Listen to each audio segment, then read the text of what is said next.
Salam dostlar, sizi qiziqteva kanalına hoş gördük. Bugünkü videomuzda Türkmenistanda Isleyan basmany öğretecek. Play Market'e gireceğiz.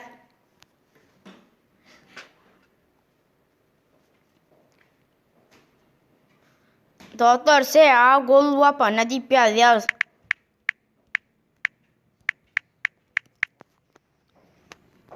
Dostlar naha birinci yerde çıktı basıyoruz.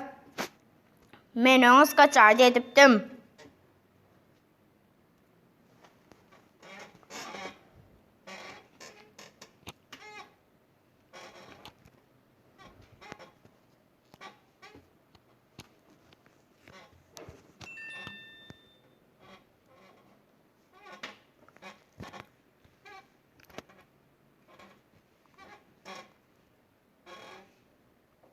Naha işlet dostlar YouTube'a girip görüyoruz.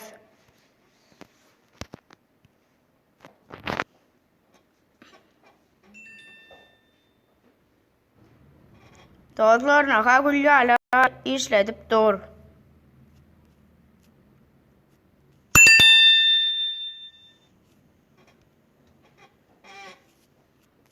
Naha birine girip bakayım.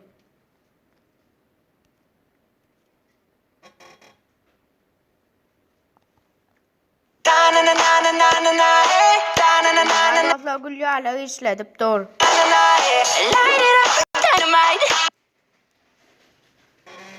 Kanala agza bolup like basmaň ýatdan jykarmaň dostlar onu.